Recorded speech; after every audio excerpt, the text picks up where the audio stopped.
Give me a D. Give me an O. Give me an M. Give me an S. What's that spell? Pain. Well, pain and stiffness. And let's not forget immobility. So let's do this and philosophize a little bit about the DOMs. You dig?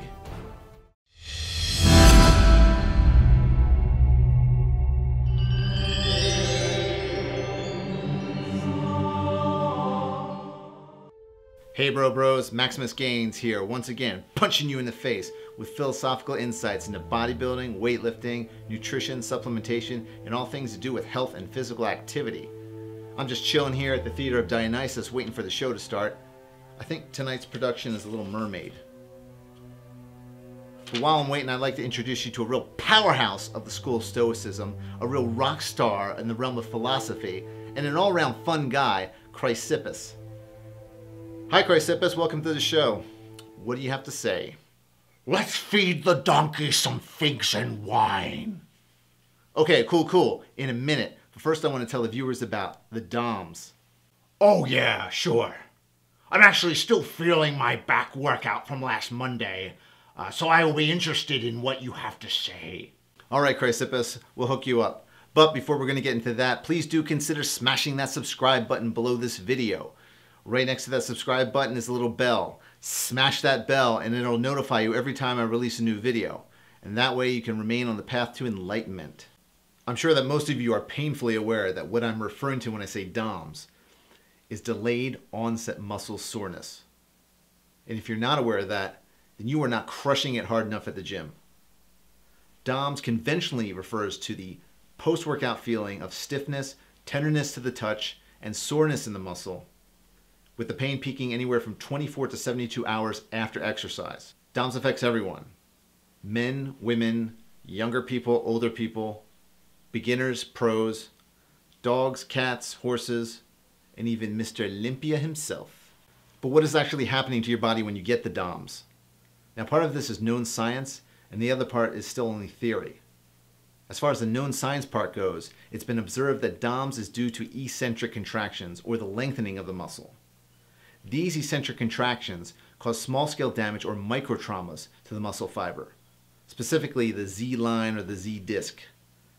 When microtraumas occur to the muscle fiber, nociceptors, which is the name for pain receptors, within the muscle tissues are stimulated and cause a sensation of pain. I heard that lactic acid causes the DOMs. No, it was thought in the past that the DOMs were caused from lactic acid buildup. But if you saw my episode on lactic acid, which I highly recommend that you check out, you know that's not the case. Lactic acid recombines to form ATP once enough oxygen is reintroduced into the body. We're talking minutes here. Plus, there isn't a similar effect observed during the concentric contractions or the muscle shortening movements to explain the lack of DOMs in that case. So why does it take so long to start to feel the pain of those microtraumas? I mean, we're talking 2 to 3 days here. Yeah, why is that? Well, that's what the theoretical part is. It's not fully understood, but there are theories that after microtraumas occur, calcium slowly accumulates in the damaged muscle tissue, which inhibits cellular respiration and ATP generation. This can lead to activation of proteases and other enzymes that degenerate muscle proteins. That causes inflammation to occur, which is responsible for the pain that you feel. Now this whole process is thought to take some time to happen, which would explain the delay. Some people think that the DOMs that they feel days after a workout is simply the muscle rebuilding and recovering. But for the most part, that's not the case, since muscle anabolism completes within 24 to 48 hours after a workout. So if you're feeling pain 4 to 6 days after a workout, then that's not the muscle rebuilding. The soreness that you feel directly after or during a workout is what they call acute muscle soreness. Aww. Okay, if you're going to be like that, then let's call it sudden muscle soreness. For me, the worst DOMs are in the legs. And after I smash it up in the gym, it's hard to even get myself out of bed in the morning. And then I walk around like a 9-year-old man, limping and dragging along, instead of the prime condition warrior poet that I am. I keep talking about these terms eccentric and concentric, lengthening and shortening. So let's go over quickly the basic stages of muscle movements so that you have a better idea of what's happening to cause the DOMs. Now let's look at this illustration that I borrowed from Wikipedia to demonstrate what's going on. The first position is, well, the starting position. And that is obviously the beginning position of the repetition, where there's the least amount of stress placed on the muscle tissue. To be clear, it's the starting position in the case where the muscle begins relaxed. I'll explain a little more on that in a minute. Now we have the concentric movement. This stage is the main resistive element that most people experience during a repetition. It's where the muscle is shortening, or a good way to think of it is whenever you are opposing gravity in an exercise. Now we move on to the isometric contraction, or the static. This stage of the exercise movement is ironically where you perform no movement at all, but you continue to strain the muscle but without changing the muscle length. Now, depending on whether you momentarily pause between repetitions or not, the isometric contraction can be both at the starting position of the movement and the finishing position of the movement. Here in the picture, it shows the isometric at the starting position of the movement, but I think it's better defined at the finishing position of the movement, in my opinion. Hey man, I'm not going to do this drawing. That brings us to the eccentric movement, or the lengthening of the muscle. This stage of the exercise movement is often neglected, and most people just breeze through it to get back to the glamorous concentric movement. But studies like the one I've linked below in the description have shown that more muscle damage occurs during the eccentric contraction, or negatives as they're called, than any other stage of the exercise. Six-time Mr. Olympia Dorian Yates, a philosopher in his own right, is big on force negatives. He has arguably mastered the mind-muscle connection. And a big part of that is mentally connecting to the muscle during each stage of the muscle movement. So keep that in mind. Okay, let's look at this video from bodybuilding.com to reiterate the different stages of repetition.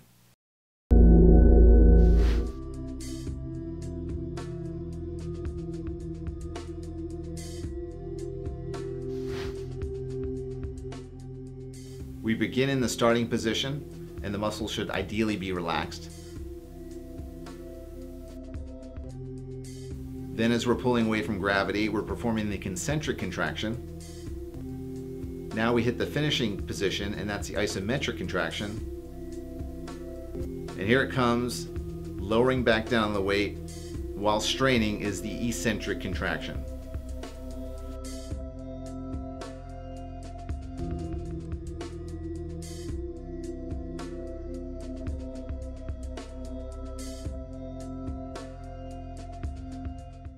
Whether this is your first rodeo, and please forgive me for using that phrase, or the DOMs are a familiar friend, you're probably wondering how to relieve it and how to prevent it.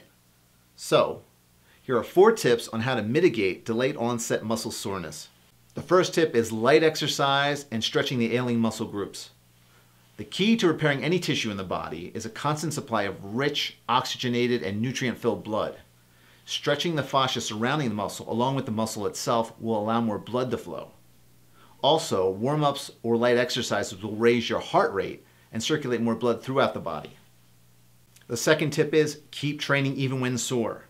Now, I was guilty of this myself at one time, and it was the thought that if you were experiencing muscle soreness, no matter how long after it had been since you worked out, that the muscle hadn't fully been healed. Well, let me tell you something. For a majority of people, and with the few standard exceptions of course, any muscle trained will repair itself within 48 hours after exercise. The third tip is take supplements designed to increase recovery. Particularly, amino acid supplements such as BCAAs and EAAs have been shown in studies to attenuate the DOMs and muscle damage when ingested in the recovery days after a workout. I've included links to those studies in the description below, as well as a link to an interesting study I saw about taurine, which is what gives the energy drink Red Bull its wings, by the way, and how taurine helps combat the DOMs. The fourth tip is NSAIDs.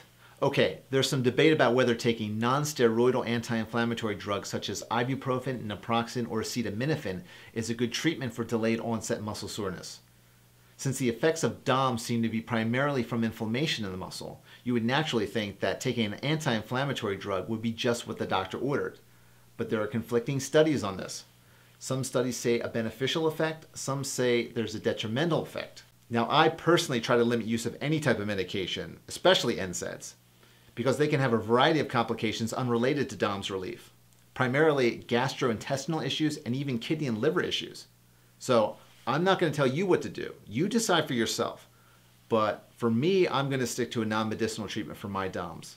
Okay, that's how you treat delayed onset muscle soreness. But how do you prevent it in the first place? So here are some more tips. Look, if you're crushing it in the gym, you're going to get some degree of DOMs. And that's not necessarily a bad thing either, just as long as it isn't so bad that you can't function freely.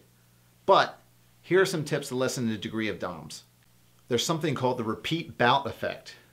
After a person experiences the initial DOMs for a particular muscle group, the muscle rapidly adapts to reduce further damage from the same exercise.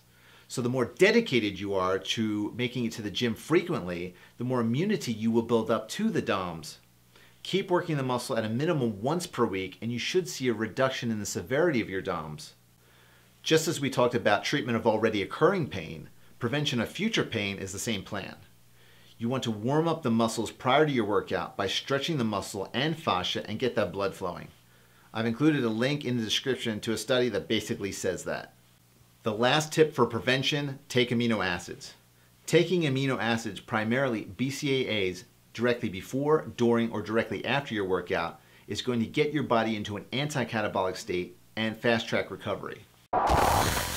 So here's the takeaway from our little talk. DOMs suck, for sure. And the goal is to lessen their negative impacts on your workout.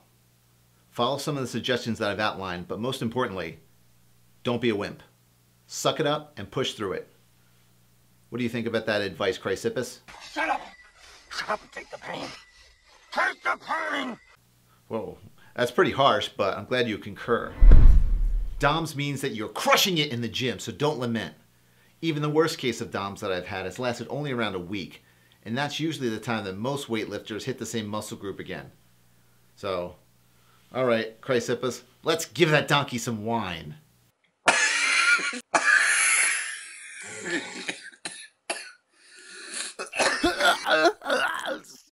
And that's the philosophy of the DOMs. Like, subscribe, share it. I've got to take an old man and a donkey to the emergency room now. So that's it for me. Stay strong, stay smart, and now you know something.